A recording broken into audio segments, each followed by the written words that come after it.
So you own an auto repair business and you're thinking about selling your business in the near future. Well, my name's Jim Parker. I've been selling businesses for nearly 25 years and I specialize in selling auto repair businesses.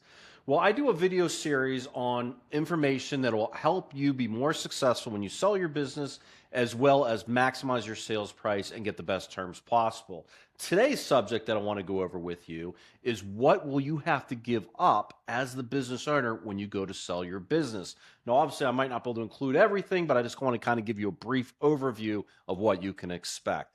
The first thing that you're going to be giving up or selling in the business is going to be the goodwill of the business. And the goodwill is obviously everything about the business that you cannot touch and feel. And the biggest thing that I wanted to touch on about that is the name of the business. Once in a while, I get a business owner that says, I want to sell my business, but the name of the business is my last name, and I don't want a new owner having my last name because it could tarnish my name, et cetera, et cetera.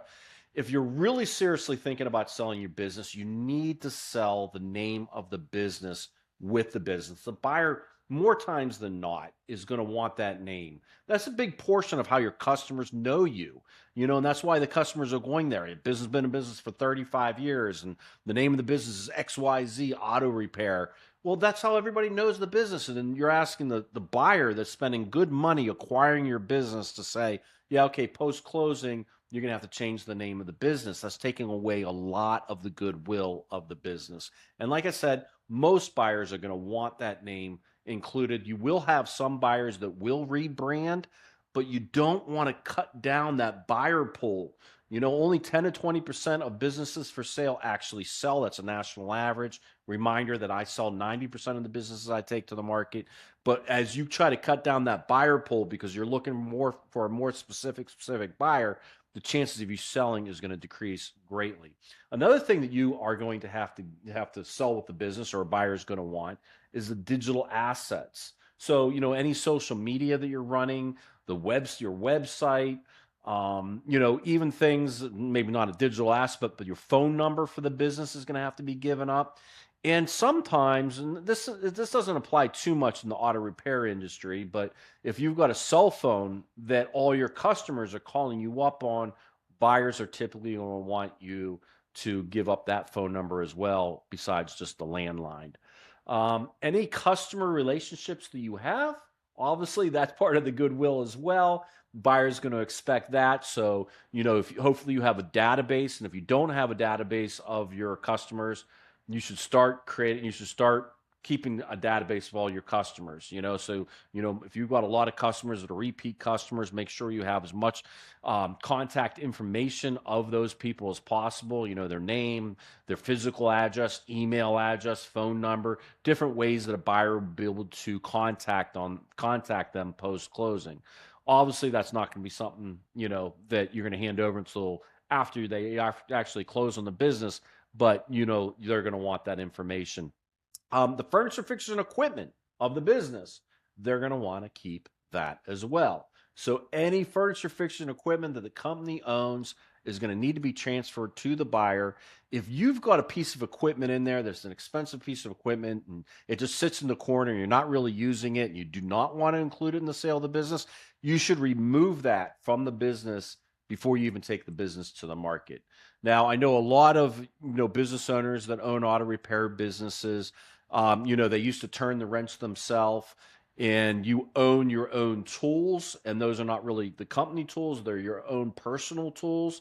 Those will not be included in the sale of the business. And obviously, your techs, they own their own tools; they're not included in the sale of the business either.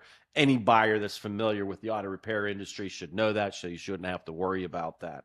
If you're running, if you have a personal vehicle or a vehicle that the company owns, but it's more of a personal vehicle, you should be able to keep that. So you don't have to worry about that. Cash and cash in the accounts, that depends. So for smaller businesses, as a business owner, business is going to sell for a couple $1 million usually or under. Any cash that you have in your accounts, you're going to keep. Any accounts receivable that comes in post closing that you did prior to closing, you're going to keep.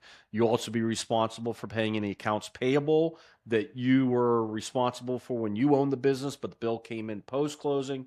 You would still have to pay that. Now, on larger businesses, if you got a larger business going to sell for, $3, $4, $5 million or more, you're going to be in a situation where the buyer is going to be an industry buyer. The buyer is going to be a private equity group. And the bigger the business, not chances are, they will want working capital included in the sale of the business. Working capital can be kind of tricky, and you and I can work on that and help determine what that working capital would be. And that would be something that would be negotiating. I would be negotiating on your behalf with a potential buyer when they're putting offers in. But the smaller businesses, the working capital is not included, and that's usually done by SBA loans. The SBA lenders giving the working capital requirements. So just kind of giving you an understanding on that. And this is a big thing too. As a business owner, you need to realize that you're going to need to have to sign a non-compete clause, and you're not going to compete against the buyer post-closing. Obviously, the buyer's coming in, paying all this money for your business. And sometimes I have a business owner that says, well, I don't want to sign a non-compete. I want to be able to go down the road and work in another shop, or, I want to have the ability to do this or ability to do that. We need to have those conversations up front. Sometimes we'll be able to do workarounds if they're not going to be directly competing with the business, but we still have to have those conversations with prospective buyers up front. But you are, no matter what, going to have to sign some kind of non-compete agreement so that the buyer is not feeling like, they're paying all this money for the business, and then the next day you're going to be opening up across the street, or you're going to be going down the road to another mechanic's shop and, taking all the customers away from them. So they need to be protected. You're going to need to sign a non-compete agreement.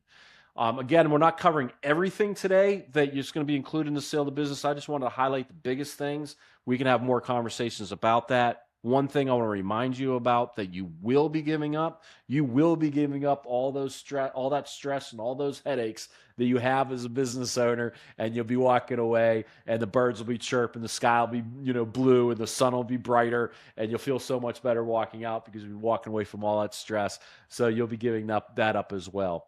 If you are thinking about selling your auto repair business in the near future, whether you call me or you call somebody else, make sure that you get a business intermediary that is highly experienced, seasoned, and they specialize in selling auto repair businesses.